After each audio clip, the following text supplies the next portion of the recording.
Today you are talking about how voluntary sustainability standards provide opportunities to bridge the gender gap in agricultural sector. So thank you so much, and 12 minutes, please.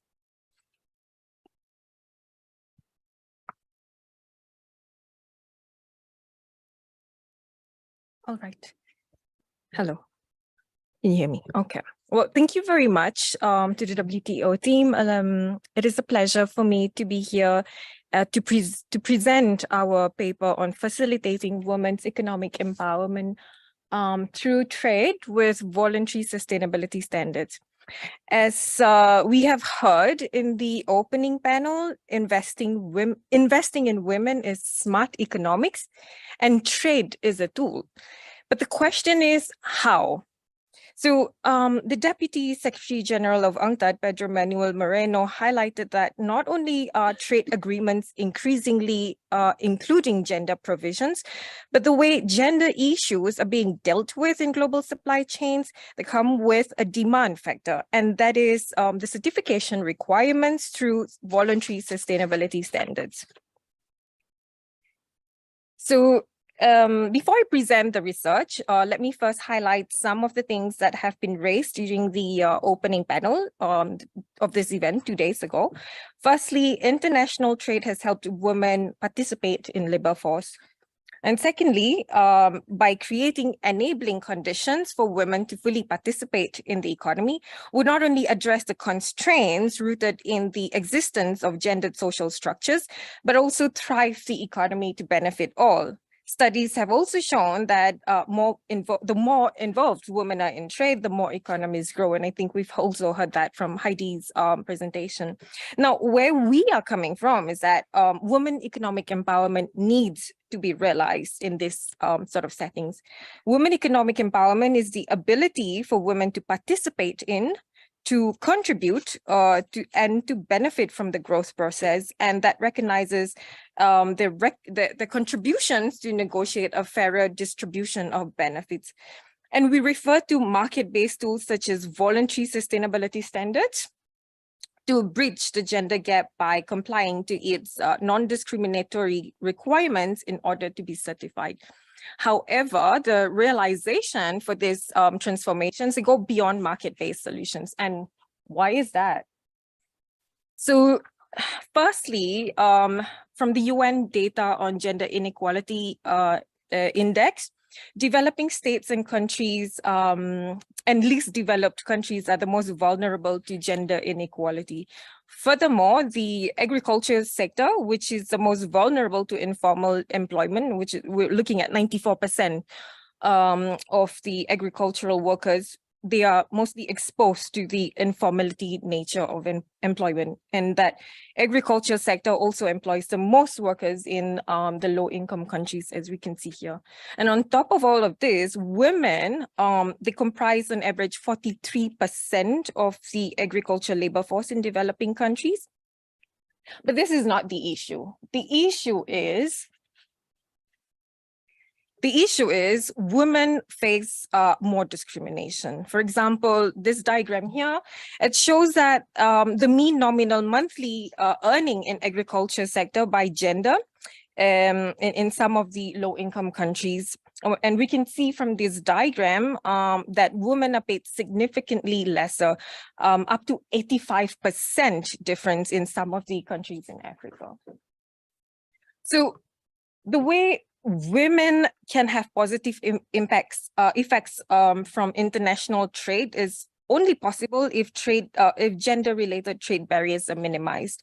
And these barriers, they include access to resources, constraints in time and mobility, constraints in skills and expertise, and more importantly, some of the constraints that are deeply rooted in social structures. So these discriminations need to be addressed in two levels. One, at the government level, obviously, and two, at the demand and supply. In other words, at the production and consumption level, and we are referring to trade and supply chains. So voluntary sustainability standards have an important role in this particular level through its diffusion of gender non-discriminatory clauses in its certification requirement. So now, how exactly do VSS empower women in international trade? First question you may want to ask, why VSS? Why is it so significant in trade and in supply chains? Well, for very obvious reasons, VSS have become a market reality. Today, consumers are becoming a lot more informed, and for very good reason. Consumers are demanding for products that are produced sustainably. So retailers use them as a seal of approval, as a marketing tool, and suppliers use them to gain market access, for example, and also to capture premium pricing range. And we can see from this diagram from the 90s, the number of VSS kept growing as consumers are appreciating as well such efforts. And furthermore, the VSS are mostly covering the agriculture sector. Today, there are 500 labels available, but such mushrooming effects needs to be monitored and assessed carefully, which is also why in UNCTAD, we pay particular attention to this subject, particularly in its impact in developing countries. So now back to the role of VSS on women economic empowerment. From our findings of literature reviews of 10 empirical studies, VSS have a direct and indirect impact on women economic empowerment. For the direct impact, VSS schemes that are integrated in supply chains, they increase the woman's voice agency, cash income and skills and employment capacity. Indirectly, the outcomes that arise from the compliance through specific activities and interventions by the stakeholders and the supply chain actors may also assist women to access financial services, land rights, and access to productive resources and ownership.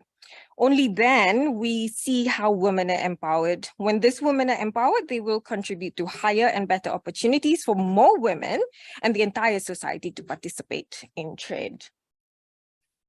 So in terms of trade impact on VSS, VSS may make certified products more competitive as consumers today are more informed and willing to pay premium prices for certified products.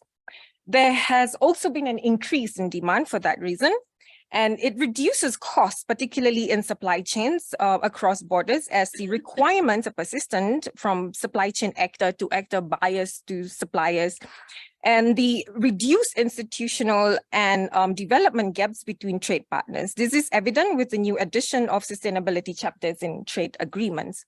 Like all opportunities, we also need to consider the challenges that must be addressed, and they are the cost of compliance, especially for small holder producers and SMEs in developing countries.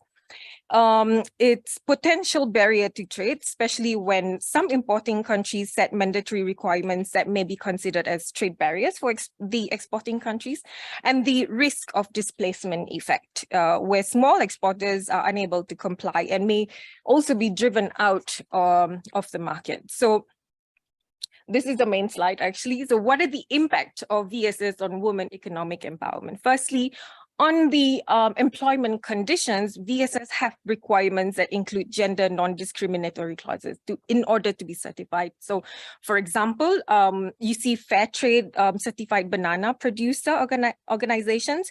They do have a mandate to ensure equal employment rights among female and male employees. Cash income, which also provides rights to living wage irrespective of gender, and for women to have their own income. So one example for this is the Better Cotton Initiative, which requires equal wages to be paid to women who perform the same job, irrespective of gender. So VSS criteria typically include consideration or requirement for payment of a living wage to agricultural workers. For price premium, certified producers earn around 7% more net income combined with its increased productivity. So one example to this is the Del Campo Nut Cooperative in Nicaragua, for example, which uses fair trade premium to support women's emerging businesses. Now, there's also the community development, which helps women to access trainings and education, and also strengthen women to meet the certification requirements. So one example to this, it's another fair trade network in Asia and the Pacific, where producers for producers, which launched a gender leadership school that focuses on business skills.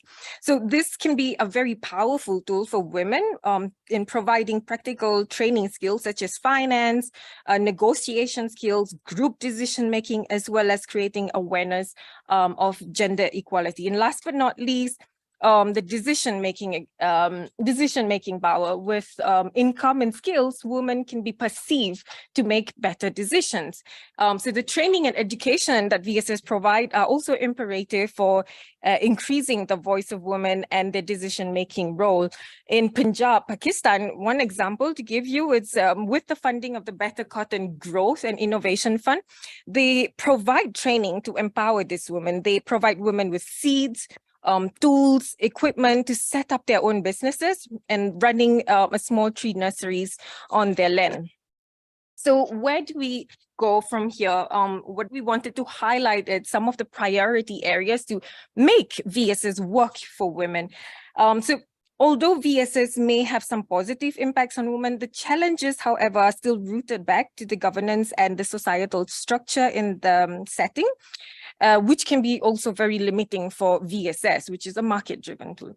So what we have gathered are some of the priority areas where the role of VSS may also be facilitated through multi-stakeholder initiatives with the governmental public sector, NGOs, academic communities, in order to nurture this society. So first, we see the fostering transparency and data governance. This has also been mentioned many times throughout the Congress and completely in line with Heidi as well.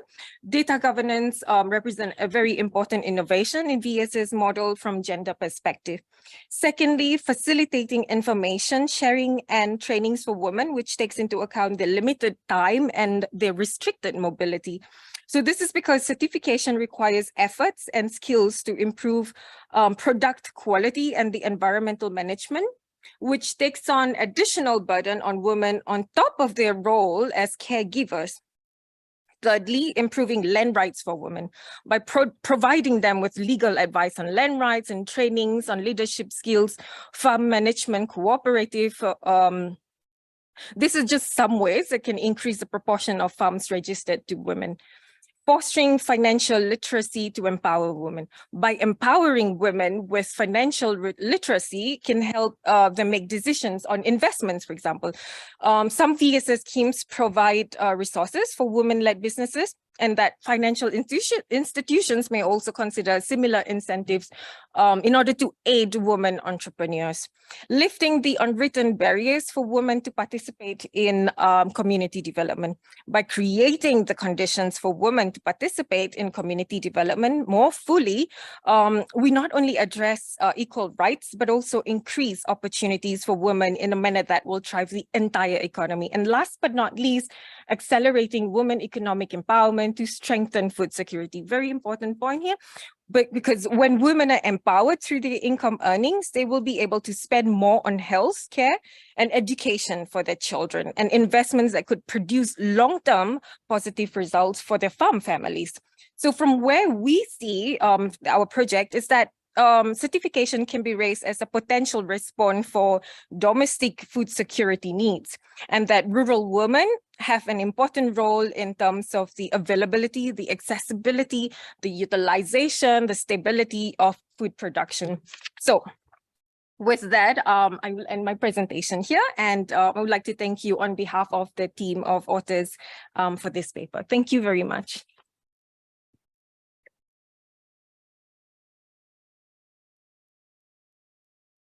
Thank you so much, Ruby. Very interesting. Can I request Julia to speak